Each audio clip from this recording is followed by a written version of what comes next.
বন্ধু, হয়তো তুমি পড়ছো কিন্তু তুমি পড়ছো শুধু 1 থেকে 2 ঘন্টা। আবার তুমি দিতে চলেছো এইবার বোর্ডের এক্সাম, কিন্তু তোমার টার্গেট বড় বড় 70%, 80%, 90%, 95% তুমি পরীক্ষাতে পেতে চাও, কিন্তু তুমি পড়ছো শুধু পাস করার জন্য। এই ভিডিওটা দেখে তোমার কিচ্ছু হবে না যতক্ষণ তুমি না পড়বে, যতক্ষণ তুমি নিজের সাথে না লড়াই করবে, ততক্ষণ পর্যন্ত তোমার কিচ্ছু হবে না। যেমন করেই হোক আমার বন্ধুদের থেকে আমাকে বেশি নাম্বার তুলতেই হবে, কিন্তু পড়ার বেলায় তুমি পড়ছো বাচ্চাদের মতো।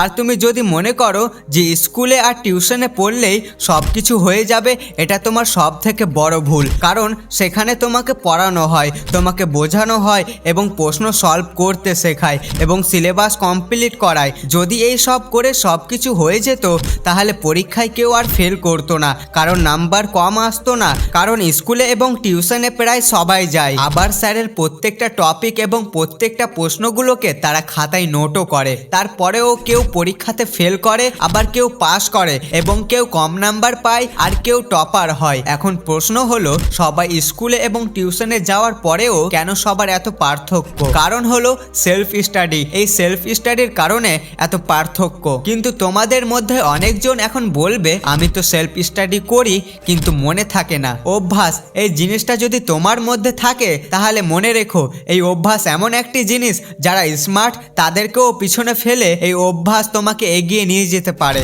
খরগোশ এবং কচ্ছপের গল্প হয়তো তুমি শুনেছো, যে খরগোশ প্রচন্ড দৌড়াতে পারে, সেই খরগোশটা যদি থেমে যায় এবং আস্তে আস্তে চলা কচ্ছপটাও যদি লাগাতার চলতে থাকে, তো সেই দৌড় প্রতিযোগিতায় কচ্ছপই জিতবে। তুমি মনে করো যে তুমি কোনো কিছু একবার পড়ার পরেও মনে করতে পারছো না, আর অন্যদিকে কোনো একজন একবার পড়লেই সে মনে করে নিচ্ছে, কিন্তু এর মানে এই না যে সেই টপিকটাকে 5 বার পড়ে বুঝার পরেও তুমি বুঝতে পারবে না।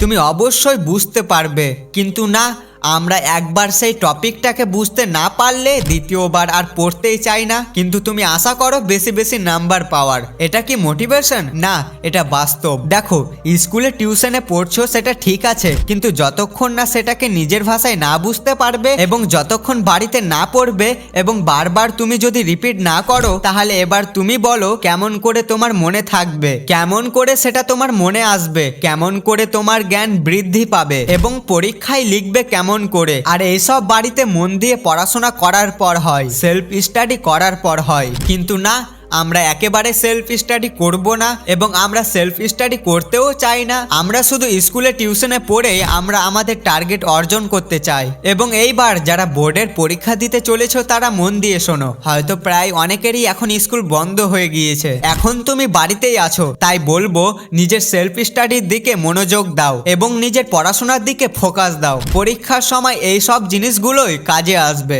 দেখো, এখন তুমি পড়বে না তো কখন তুমি পড়বে? দেখো, জীবনে বিভিন্ন ধরনের স্ট্র্যাটেজি আসবে আর যাবে, কিন্তু নিজের মধ্যে সেলফ স্টাডির অভ্যাস তৈরি করো। দেখো, তুমি যদি পড়াশোনা করো তারপরেই কিন্তু কোনো নিয়ম কাজে আসবে, আর তুমি যদি পড়াশোনা না করো তাহলে দেখবে তোমার কোনো নিয়মই কাজে আসবে না। আমি জানি তোমার মধ্যে সেই পাওয়ার, সেই ক্ষমতা আছে, যেই পাওয়ারের মাধ্যমে তুমি 5 ঘন্টা, 6 ঘন্টা, 8 ঘন্টা সেলফ স্টাডি করতে পারবে, কিন্তু তুমি টাইম নষ্ট করার পেছনে হারিয়ে গিয়েছো। তুমি নিজের মনের গোলামি করা বন্ধ করো এবং বাইরে বার হও, দেখবে যে কোনো কিছুই তুমি করতে পারবে। তুমি নিজের মনকে কন্ট্রোল করো এবং নিজের মধ্যে একটি অভ্যাস তৈরি করো যে আমি রোজ এত থেকে এত ঘন্টা পড়বো। আমার তোমার প্রতি বিশ্বাস আছে, তুমি টপার হতে পারবে যদি তুমি তোমার মনের গোলামি করা ছেড়ে দাও।